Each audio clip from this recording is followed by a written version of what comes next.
Mais pendant que nous sommes debout, nous allons lire une portion de la parole de Dieu. Nous allons lire premièrement dans le livre de Marc, Marc au chapitre 5.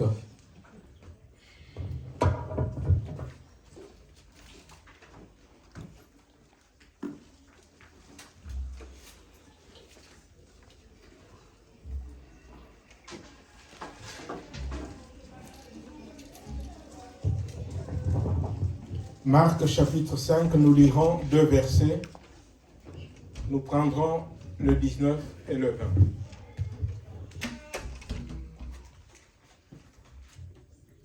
Marc 5, les versets 19 à 20.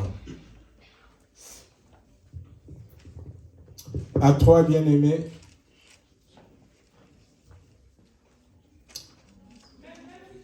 nous lisons la parole de Dieu ensemble. Commençons même à 18. Marc 5, 18, de 18 à 20. 1, 2, 3. Comme il montait dans la barque, celui qui avait été démoniaque lui demanda la permission de rester avec lui. Jésus ne le lui permit pas, mais il lui dit, va dans ta maison, vers les tiens, et raconte-leur tout ce que le Seigneur t'a fait et comment il a eu pitié de toi. Il s'en alla et se mit à publier dans la Décapole tout ce que Jésus avait fait pour lui. Et tous furent dans l'étonnement. Amen. Acte chapitre 1er, acte 1, verset 8. On peut même le réciter de cœur, de tête, je sais. Acte 1, verset 8. Acte 1, verset 8. Nous lisons la parole de Dieu à 3. Acte 1, acte chapitre 1, verset 8. 1, 2, 3. Mais vous recevrez une puissance, le Saint-Esprit survenant sur vous, et vous serez mes témoins à Jérusalem, dans toute la Judée et dans la Samarie, et jusqu'aux extrémités de la terre. Amen. Et nous prenons le dernier passage dans les psaumes. Psaume 66. Psaume 66. Le verset 16. Psaume 66, verset 16.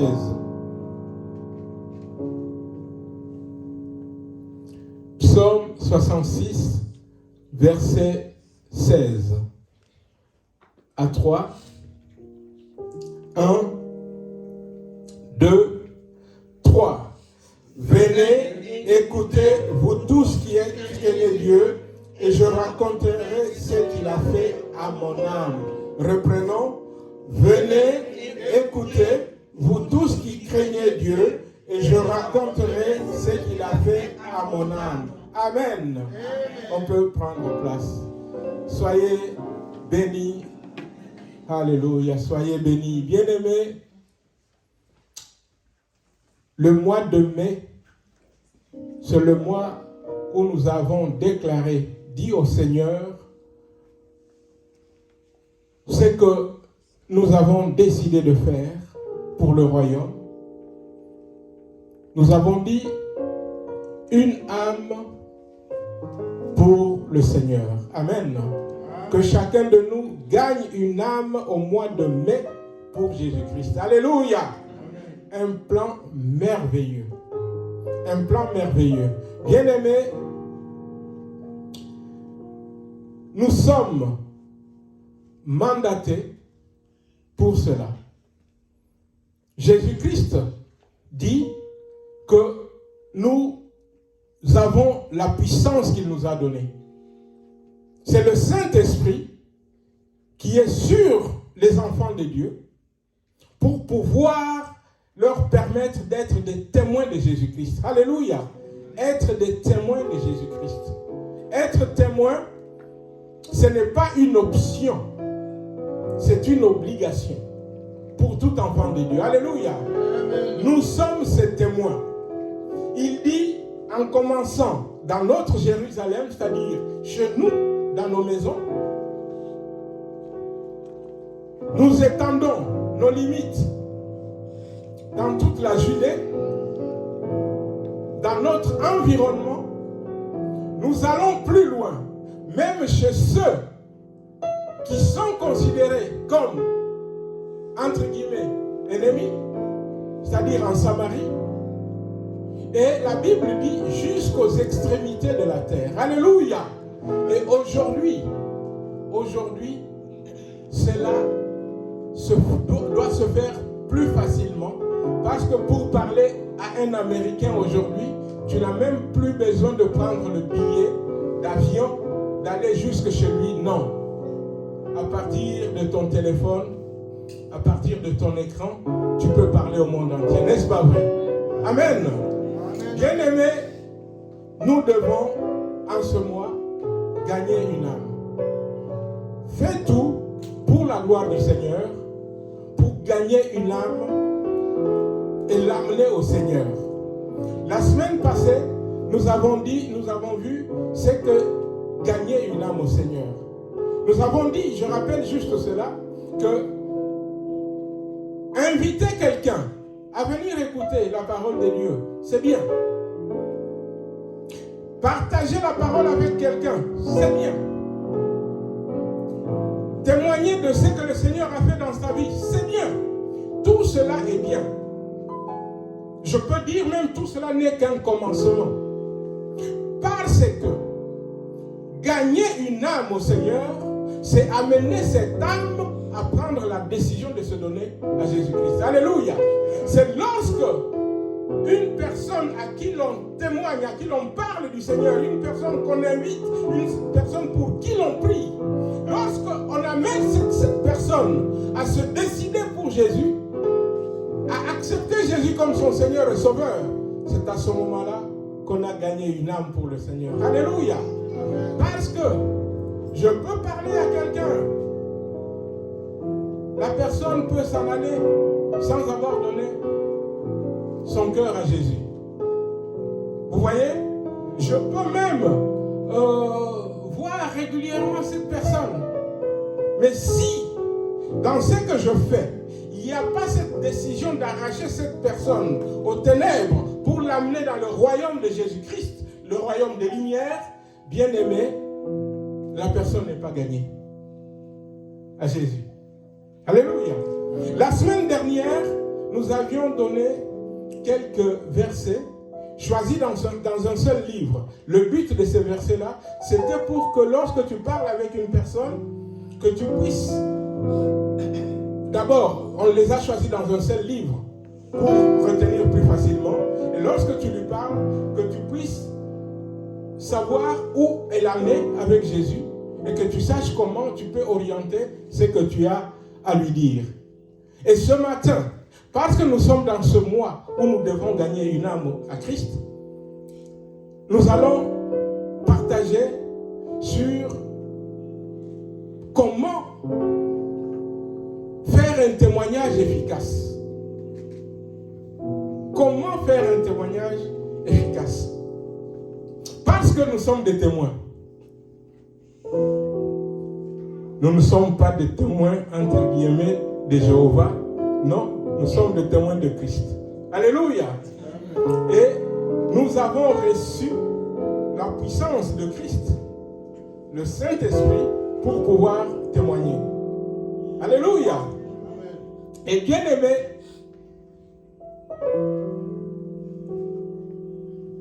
c'est quoi ou c'est qui un témoin? Un témoin, c'est une personne qui a vu quelque chose ou qui a entendu quelque chose. Et cette personne est digne d'être écoutée. Vous voyez? Parce qu'elle va certifier ce qu'elle a vu. Elle va certifier ce qu'elle a entendu. Et vous savez, même la justice de ce monde, qui est une justice imparfaite, fait confiance à ce témoin-là. C'est pourquoi, quand il y a un procès, on appelle à la barre des témoins. Qui a vu? Ah, moi j'ai vu. Venez messieurs, venez madame. Qu'est-ce que vous avez vu? Qu'est-ce que vous avez entendu?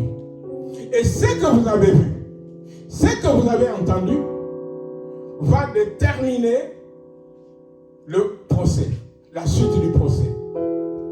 S'il y a des témoins, s'il y a 3 témoins qui viennent à la barre, qui mentent, malheureusement, qui disent, tu as fait ceci, on t'a vu. S'il y en a 3, bien aimé, c'est mal parti pour toi.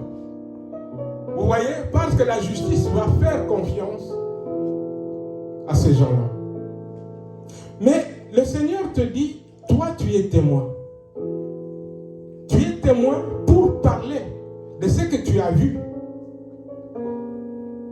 ce que tu as entendu de sa part. Je voudrais demander ce matin à quelqu'un, qui a déjà vu la main de Jésus dans sa vie? Alléluia, alléluia. Ça veut dire que vous qui avez entendu ou vu la main de Jésus, vous êtes des témoins. Alléluia. Amen. Parce que vous êtes des témoins, vous devez parler de la bonté, de ce qu'il est, de ce qu'il fait. On a lu le psalmiste au psaume 66, verset 16. Cet homme dit, venez, venez vous qui craignez le Seigneur, j'ai des choses à vous dire. Je vais vous raconter tout ce qu'il a fait à mon âme. Il veut être témoin. Il veut être témoin. Refuser d'être témoin a de lourdes conséquences spirituelles. Tu dois être témoin, tu dois témoigner de ce que tu as vu, de ce que tu as entendu, de ce que Jésus a fait dans ta vie. Tu dois le témoigner, tu dois le dire. Alléluia! Tu dois le dire. Bien-aimé,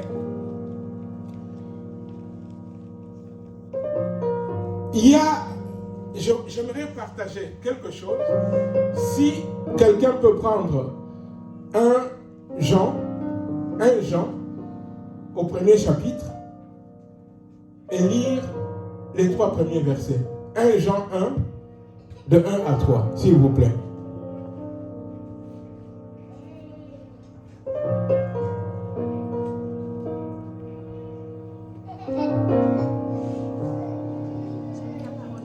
Jean 1, oui. 3. Voilà. Ce qui était dès le commencement, ce que nous avons entendu, ce que nous avons vu de nos yeux, ce que nous avons contemplé et que nos mains ont touché concernant la parole de vie. Car la vie a été manifestée et nous l'avons vue et nous lui rendons témoignage. Nous vous annonçons la vie éternelle qui était auprès du Père et qui nous a été manifestée. Ce que nous avons vu et entendu, oui, nous vous l'annonçons. Nous vous l'annonçons à vous aussi, afin que vous aussi, vous soyez en communion avec nous. Or, notre communion avec le Père et avec le Fils. Amen. Vous voyez, bien aimés, les apôtres ont vécu avec Jésus. Les apôtres ont vu, ils ont entendu, ils ont touché. Ils nous écrivent. Jean nous écrit pour que nous soyons en communion avec lui. Si nous sommes en communion, en écoutant ces choses et en faisant comme lui, nous sommes, comme il l'a dit, en communion avec le Père et avec le Fils. Alléluia. Il a entendu, il a vu, Jean. Il a entendu, il a vu. Comme toi, tu as entendu, tu as vu. Et lui, il t'écrit pour que tu sois en communion avec Jésus. Alléluia. Donc, si toi aussi, tu communiques ce que Jésus a fait, ce que tu as vu, tu amènes les gens dans la communion avec Jésus. Alléluia. Bien-aimés, lorsque les apôtres, au début de l'église, lorsque les apôtres ont commencé à témoigner, à dire ce qu'ils ont vu, il y a eu des attaques. Il y a eu des attaques. Il y a eu un moment, ce qu'on appelle le Sanhédrin, c'est-à-dire le tribunal religieux, qui a voulu interdire aux apôtres de témoigner. Quelle est la réponse des apôtres? Actes chapitre 4. Actes chapitre 4, quelqu'un peut-il lire juste la fin, enfin qu'il lise le 19 et le 20. Actes chapitre 4. Je n'ose pas poser ma Bible ici comme ça, ce n'est pas, ça tombe. C'est pourquoi je ne veux pas chaque fois ouvrir. Bon, là, ça tient un peu. Actes chapitre 4, les versets 19 à 20. Je lis la parole de Dieu, Amen. Seigneur.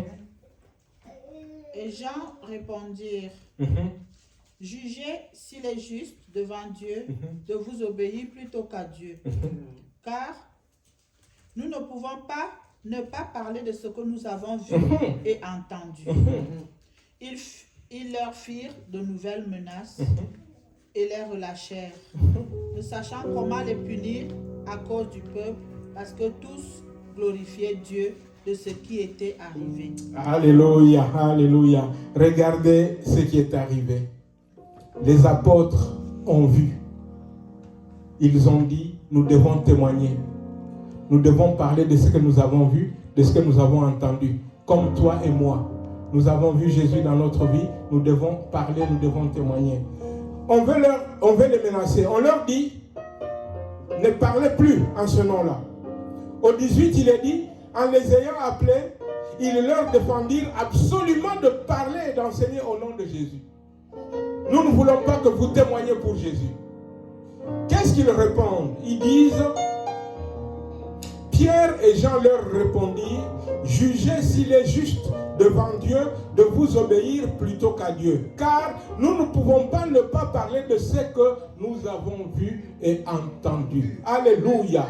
Et il dit, et j'aimerais attirer votre attention sur cela. Il dit, vous nous interdisez de témoigner. Si nous acceptons de ne pas témoigner, nous allons désobéir à Dieu. Parce qu'ils leur disent, jugez vous-même s'il faut vous obéir à vous ou obéir à Dieu. C'est-à-dire, si moi qui ai entendu Jésus, si moi qui ai vu Jésus dans ma vie, je choisis de ne pas témoigner, je choisis la désobéissance. C'est ce que ça veut dire. Et la désobéissance est un péché. Alléluia. Si tu ne racontes pas ce que Jésus a fait dans ta vie, tu es en train de pécher. Alléluia. Voilà ce que je voulais vous dire ici. Qu'on te menace, choisis de témoigner toujours. Alléluia. On a menacé les apôtres, mais ils ont choisi de témoigner. C'est clair. J'aimerais encore, si vous permettez, reprendre. Ils disent, verset 19, Pierre et Jean leur répondirent, jugez s'il est juste devant Dieu de vous obéir plutôt qu'à Dieu. Est-ce que nous devons vous obéir à vous qui nous interdisez de parler de Jésus, ou nous devons obéir à Dieu? Je dois obéir à Dieu. La désobéissance à Dieu, c'est ça ce qu'on appelle le péché.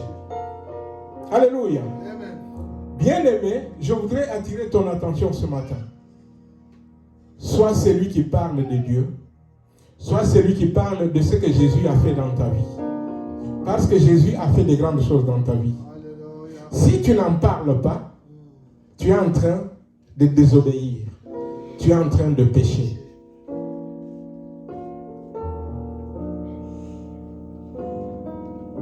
Que l'église de Jésus soit une église qui parle de Jésus, qui évangélise, qui parle, qui est.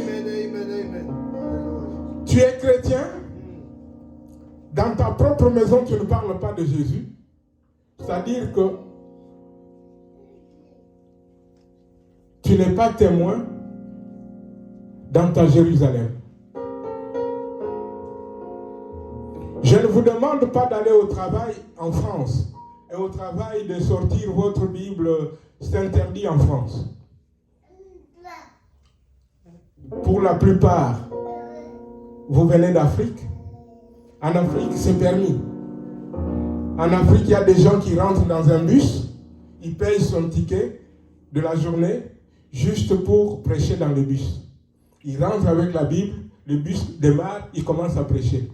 Ils prêchent. À un moment, il y a parce qu'il y a toujours qui acceptent. Et puis, il prie. Dès qu'il a prié, il descend. Il prend le bus dans le sens inverse. Il le fait. En Afrique, c'est permis. Ici, en France, parler à ton travail, ce n'est pas permis. Mais ce n'est pas parce que ce n'est pas permis à ton travail que tu peux te dire, bon, je ne parle jamais de Christ. Non, tu dois parler de Christ. Parce que même si tu ne peux pas en parler au travail, mais au travail, tu as un ami, quelqu'un avec qui tu t'entends bien, tu peux lui parler de Christ. Tu peux saisir chaque occasion quand il va te rencontrer et te raconter des problèmes qu'il rencontre, que ce soit à la maison. Une fois, j'ai parlé au travail avec quelqu'un qui était en divorce avec sa femme. Tous ne connaissaient pas bien sûr le Seigneur. J'ai commencé à lui parler. Mais il me dit, mais le problème ce n'est pas moi, c'est ma femme. Je lui ai dit, mais appelez même votre femme si vous voulez. Invitez-moi, que je vienne. Mais après, oh non, ma femme ne voudra pas, on ne l'a pas fait. Il faut que tu profites de chaque occasion qui t'est donnée pour parler du Seigneur. Amen. Comme maman Clarisse, tu profites, elle le fait, de chaque tête qu'elle est en train de coiffer pour parler du Seigneur. Elle le fait. Vous voyez, je peux comme ça ajouter, j'ai pris cet exemple, mais je peux parler de plusieurs. C'est pour vous encourager. Alléluia. Vous encourager à le faire. Vous êtes témoin de Jésus. Il a fait des choses dans votre vie. Vous devez parler. Parce que ne pas parler, c'est péché. Alléluia. Amen. Maintenant, un témoignage. Un témoignage a des étapes. J'aimerais juste vous en donner quelques-unes pour aider à ce que le témoignage soit efficace. Alléluia. Que le témoignage soit efficace. Et on va prendre un cas d'école après. Parce que si tu ne m'avais pas dit, j'aurais continué jusqu'à la fin. Parce qu'avec ce cas d'école, j'avais prévu de partager, d'échanger d'une façon interactive. Quelles sont les étapes pour bien témoigner? D'habitude, je donne 3. Mais aujourd'hui, je vais étendre un peu. Et je vais vous dire pourquoi. D'habitude, je donne 3. Les 3 étapes, c'est lesquelles? Quelle est la situation avant l'intervention de Dieu? La situation, c'était le malheur, c'était la douleur, c'était la souffrance, c'était, voilà, je ne me sens pas bien, je suis perdu, je suis angoissé. Voilà la situation avant. Vous devez parler de la situation avant. Et la deuxième étape, là je vous parle d'abord de 3 avant d'étendre. La deuxième étape, c'est l'étape de l'intervention de Dieu. Voilà ce que Jésus a fait. Vous passez à la 3e étape. La 3e étape, c'est la situation d'après. Le changement constaté. Je reprends. J'étais malade. Je souffrais, je pleurais. Mais un jour, il y a une sœur qui est venue me voir. Cette sœur m'a dit, mais vous souffrez, hein, mais moi je suis chrétienne, vous permettez qu'on prie? Oui. La sœur prie pour moi. Vous voyez, la situation d'avant, c'était la souffrance, la maladie. 2, la sœur prie pour moi. 3, depuis que la sœur a prié, j'ai vu la différence. Maintenant, je dors. Maintenant, et je glorifie le Seigneur. Vous voyez, en gros, les 3 étapes. Avant l'intervention de Dieu, après. Mais je veux aujourd'hui donner plus que ça, parce qu'il y a des étapes intermédiaires qui sont importantes à connaître. La première étape, c'est toujours la situation avant. Je ne connaissais pas Dieu. J'étais esclave. Quand on ne connaît pas Dieu, on est par exemple esclave du diable. Le diable jouait, faisait de moi ce qu'il voulait. Il faisait ça dans ma vie, il faisait ça dans ma vie. Et maintenant, il y a une deuxième étape qui est intermédiaire entre celle-ci et la troisième, qui est que Dieu a fait qu'il y ait une rencontre avec lui. C'est une étape importante. Quelle est cette étape? Ça peut être tout simplement quelqu'un qui m'a invité à une campagne. Quelqu'un qui m'a invité à venir à l'église. Vous voyez?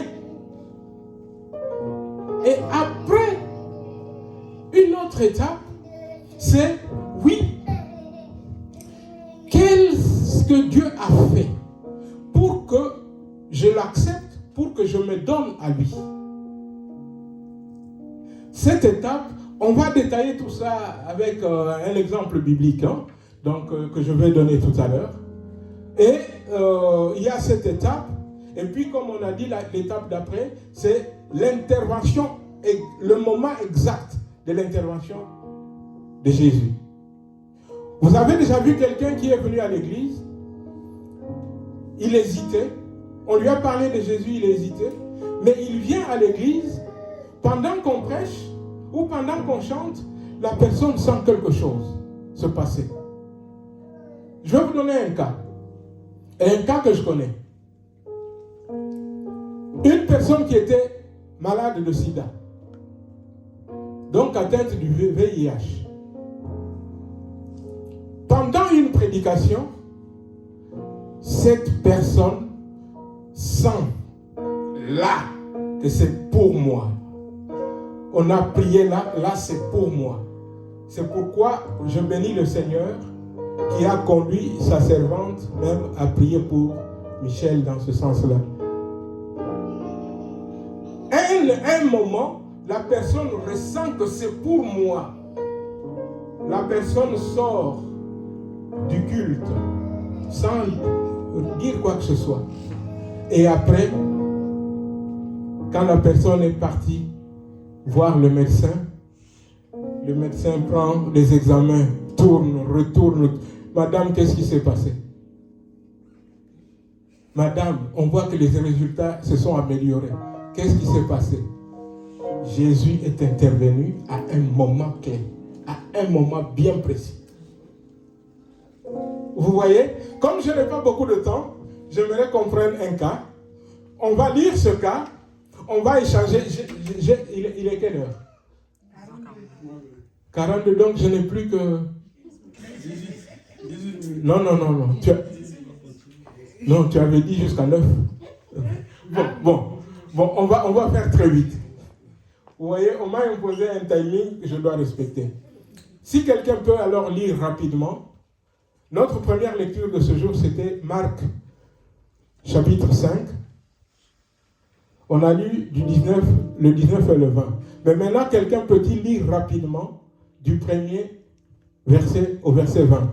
Marc 5, de 1 à 20.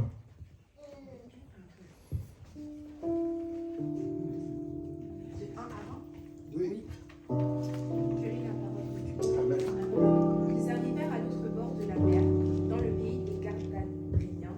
Aussitôt que Jésus fut hors de la barque, il vint au-devant de lui un homme, sortant des sépulcres et possédé d'un esprit impur. Cet homme avait sa demeure dans les sépulcres, car souvent il avait eu les fers aux pieds et avait été lié de chaînes. Mais il avait rompu les chaînes et brisé les fers, et personne n'avait la force de le dompter. Il était sans cesse, nuit et jour, dans les sépulcres et les montagnes, criant et se meurtrissant avec des pierres. Ayant vu Jésus de loin, il accourut, se prosterna devant lui et s'écria d'une voix forte: Qu'y a-t-il entre moi et toi, Jésus, fils du Dieu très haut? Je t'en conjure au nom de Dieu, ne me tourmente pas. Car Jésus lui disait: Sors de cet homme, esprit impur. Et il lui demanda: Quel est ton nom? Légion est mon nom, lui répondit-il, car nous sommes plusieurs. Et il le priait instamment de ne pas les envoyer hors du pays. Il y avait là, vers la montagne, un grand troupeau de pourceaux qui passaient. Et les démons le prièrent, disant: Envoie-nous dans ces pourceaux, afin que nous entrions en eux. Il le leur permit, et les esprits impurs sortirent, entrèrent dans les pourceaux. Et le troupeau se précipita des pentes escarpées dans la mer. Il y en avait environ 2000, et ils se noyèrent dans la mer. Ceux qui les faisaient paître s'enfuirent et répandirent la nouvelle dans la ville et dans les campagnes. Les gens allèrent voir ce qui était arrivé. Ils vinrent auprès de Jésus, et ils virent le démoniaque, celui qui avait eu la légion, assis, vêtu, et dans son bon sens, et ils furent saisis de frayeur. Ceux qui avaient vu ce qui s'était passé leur racontèrent ce qui était arrivé au démoniaque et aux pourceaux. Alors, ils se mirent à supplier Jésus de quitter leur territoire. Comme il montait dans la barque, celui qui avait été démoniaque lui demanda la permission de rester avec lui. Jésus ne lui permit pas, mais il lui dit: Va dans ta maison, vers les tiens, et raconte-leur tout ce que le Seigneur t'a fait, et comment il a eu pitié de toi. Il s'en alla et se mit à publier dans la Décapole tout ce que Jésus avait fait pour lui, et tous furent dans l'étonnement. Amen. Bien-aimés, à cause du temps, on va aller très vite. Quelle était, on va échanger rapidement, mais d'une façon brève. Quelle était la situation de cet homme avant de rencontrer Jésus? Il était impur. Allez-y, et vous pouvez même avoir les yeux, regardez dans vos Bibles. Hein. Quelle était la situation de cet homme avant? Il était possédé. Quelle était la situation de cet homme? Il était enchaîné, il était instable, tout ce on peut dire. On comprend que c'est un homme qui souffrait. Où il vivait? Il vivait dans les cimetières. Un insensé qui vivait avec les morts, entre guillemets, qui était lui-même mort spirituellement, loin de Christ, qui ne connaissait pas Jésus. Vous voyez la situation de cet homme avant? Cet homme était malheureux. Malheureux. Il se meurtrissait. Il prenait des pierres, il se tailladait le corps. Il se faisait du mal. Il faisait peur à toute la cité. Personne n'osait l'approcher. Personne n'osait le toucher ni le lier. Cet homme était malheureux avant de rencontrer Jésus. Mais un jour, là nous avons parlé de avant. C'est que cet homme était avant. C'était la première étape. L'étape d'après, un jour, c'est le Fils de Dieu qui a fait le premier pas, qui est venu juste à Gadara, là où il y avait cet homme. C'est toujours Jésus qui fait le premier pas. Il a quitté son ciel de gloire pour te rencontrer, pour te sauver. Alléluia. C'est toujours lui qui fait le premier pas. Un jour, Jésus traverse pour venir là où il y avait cet homme. C'est l'étape de la rencontre. Et après, qu'est-ce qui se passe? Cet homme voit Jésus. Cet homme court vers Jésus. Mais cet homme n'est pas venu d'abord pour... Là, ce sont les démons qui l'ont poussé. Parce que les démons connaissent qui est Jésus. Là, c'était pour dire Jésus ne nous tourmente pas. Jésus, qu'est-ce qu'il a fait? Sors de cet homme. Alléluia. Cet homme qui était malheureux, Et un jour, Jésus va chasser les démons. Prenons rapidement la situation de cet homme. Le Seigneur l'a délivré. Verset 4, qu'est-ce qu'il est dit? Parce que moi, j'ai enlevé ma Bible. Là, c'est des petites notes. Verset 4, il est écrit. Car souvent, il avait eu des fers aux pieds et avait été lié des chaînes, mais il avait rompu les chaînes et brisé les fers, et personne n'avait la force de le dompter. Alléluia. Cet homme, on a dit toute sa situation d'avant, mais Jésus arrive. Jésus qui est Dieu ordonne, les démons s'en vont, et cet homme devient une nouvelle création. Amen. C'est l'étape où le Seigneur l'a délivré. Et après, la situation d'après, les gens viennent et voient cet homme qui est devenu une nouvelle créature. La Bible déclare qu'on l'a vu assis, habillé, lui qui était nu.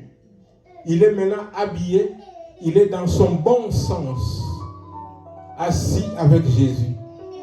Voilà, c'est l'étape de la délivrance, c'est l'étape du salut, c'est l'étape où la personne a été prise dans les ténèbres. Elle est maintenant avec Jésus, dans le royaume de Jésus. Alléluia, la personne est sauvée.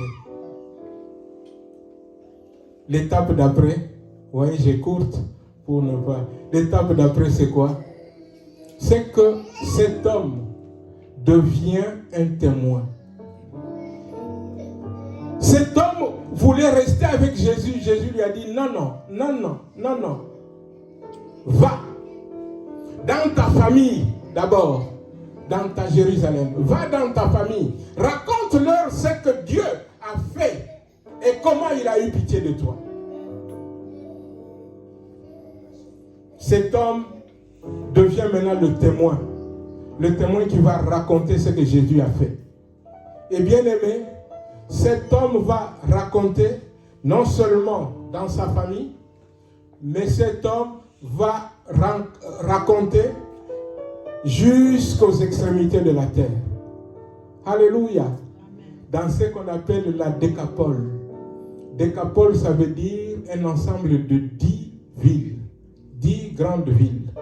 C'est-à-dire que cet homme est devenu un évangéliste qui a proclamé le témoignage de Christ dans 10 grandes villes. Et si j'avais le temps, je vous montrerai que les 10 grandes villes en question, par la suite, Jésus est venu dans toutes ces 10 grandes villes pour annoncer la parole. Alléluia. Un malheureux jouait du diable. Le diable faisait de lui ce qu'il voulait. Il vivait dans les cimetières nu. Il se faisait du mal. Voilà qu'il y a un jour la rencontre avec le Seigneur. Le Seigneur le délivre de tout cela. Voilà que maintenant, on retrouve cet homme assis dans son bon sens aux côtés de Jésus. Voilà qu'après, cet homme devient propagateur de l'évangile. Cet homme commence à être témoin et raconte partout ce que Jésus a fait dans sa vie. Comment Jésus l'a sauvé. Voilà les étapes d'un témoignage. Ton témoignage doit parler d'avant. Ton témoignage doit parler clairement de la rencontre avec Jésus. Ton témoignage doit parler de la situation qui a changé. Mais attention, quand tu témoignes, c'est pour que les yeux de gens ne soient pas sur toi, mais aillent sur Jésus. Alléluia. Amen. C'est pourquoi il y a des choses sur lesquelles il ne faut pas rester longtemps. Je ne peux pas raconter comment j'étais avant et que j'avais beaucoup d'argent et que j'avais du succès, comme si je regrettais ce temps-là. Vous voyez un peu ça? Si je me limite trop sur ça, J'insiste sur avant j'étais comme ça, avant moi tu ne pouvais pas jouer avec moi, moi j'étais comme ça, moi j'avais de l'argent, moi je faisais ça, moi je faisais tout ce que je voulais. Si j'insiste trop sur cela, les gens risquent de ne retenir que cela. Alléluia. Et si les gens retiennent cela, la suite, si on sort, je demande quel était mon témoignage. Ah oui, avant tu avais beaucoup d'argent. Avant tu avais une vie désordonnée. Si les gens retiennent cela, mon témoignage a échoué. Le but de mon témoignage, c'est de vous raconter comment Jésus est intervenu et comment ma vie a changé pour donner gloire à Jésus. Alléluia. Parce que le but d'un témoignage, c'est donner gloire à Jésus. Vous voyez? Donc, maintenant, je vais dire une chose. Si on prend un témoignage de nous tous, c'est pourquoi j'ai demandé tout à l'heure qui a déjà vu la main de Jésus. Nous tous, nous avons vu la main de Dieu dans notre vie. Nous tous, nous avons entendu Dieu nous parler. Alléluia. C'est pourquoi nous sommes devenus chrétiens. Si nous n'avions pas entendu l'appel de Dieu, nous ne serions pas devenus chrétiens. Bien-aimé, si tu prends ton témoignage, qu'il s'agisse du témoignage de la conversion, c'est-à-dire lorsque tu as rencontré le Seigneur pour la première fois et que tu t'es converti, ou du témoignage de la vie de tous les jours, ce qui t'est arrivé hier quand tu allais au supermarché, alors que tu es déjà chrétien. Vous voyez, ça c'est le témoignage qui peut arriver tous les jours. Donc, si tu prends ton témoignage et que tu l'agrémentes avec des versets bibliques, ça devient une puissante prédication. Écoutez-moi bien. Hein? Écoutez-moi bien. Tout le monde ici peut prêcher. Rien qu'en racontant ton témoignage, tu peux prêcher. Tu prends ton témoignage, tu mets des versets bibliques appropriés. Ça devient une puissante prédication. Pourquoi? Ce témoignage-là, c'est ta vie. Ce n'est pas la vie de quelqu'un d'autre. Personne d'autre ne peut faire cette prédication-là si ce n'est toi. Alléluia. Amen. Bien-aimé. Et le plus important, c'est de mettre la lumière sur Jésus.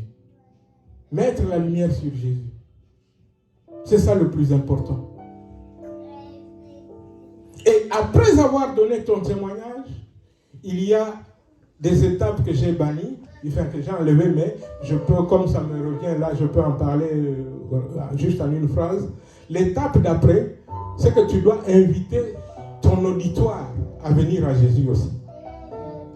J'étais comme ça. Voilà, j'ai rencontré Jésus. Voilà, j'ai changé. Et l'étape d'après, je t'invite, viens à Jésus aussi. Alléluia. Viens à Jésus avec ton problème. Il a dit, vous voyez, ça c'est un exemple d'agrément, donc de verset biblique. Jésus a dit, venez à moi, vous tous qui êtes chargés et fatigués, je vous donnerai du repos. Donc, tu étais en train de raconter comment tu étais chargé, et maintenant tu ajoutes un verset biblique. Vous voyez, c'est une prédication. C'est une prédication. Et c'est une prédication puissante. C'est une prédication qui glorifie le nom de Dieu. Si tu mets l'accent sur Jésus. Mais si tu mets l'accent sur toi, tu ne vas pas glorifier le nom de Jésus. Voilà pourquoi, bien aimé, et je pense, je vais arrêter là, voilà pourquoi le but, c'est que tu puisses, avec ton témoignage, parler et glorifier le nom de Jésus. Si vous me demandez ce que j'ai prêché il y a 2 mois, il faut que je regarde mes notes. J'avais parlé de quoi? Ah, je ne sais plus. Peut-être qu'il faut que j'aille voir mes notes. Mais si vous me demandez une question, vous me posez une question sur mon témoignage, même si vous me réveillez, je vais vous raconter mon témoignage. Parce que c'est ma vie. Et vous me réveillez 10 jours après, à minuit, je vais vous raconter la même histoire. Pourquoi? Parce que ça, c'est ma vie. C'est pourquoi L'apôtre Paul, par exemple, Actes des apôtres, chapitre 9, il raconte son témoignage. Moi, Paul, j'avais eu des lettres pour aller arrêter les chrétiens. J'arrive sur le chemin de Damas. Voilà une lumière. Voilà, je suis ébloui. Je tombe. Voilà, j'entends une voix. Vous allez. Acte 29, 22. Paul raconte la même histoire. Il reprend. J'étais en train d'aller à Damas. Vous allez, acte 26. Paul raconte la même histoire. Vous réveillez quelqu'un là qui dormait. Il va raconter son témoignage. Prenez votre témoignage, c'est une arme pour la gloire de Dieu. Prenez votre témoignage, mettez des versets bibliques appropriés, vous verrez combien votre témoignage va faire de grandes choses. Parce que les gens vont l'écouter, les gens vont être touchés et les gens vont se donner à Christ. Amen. Alléluia. Nous allons remercier le Seigneur. Bien-aimés, on est allé un peu vite.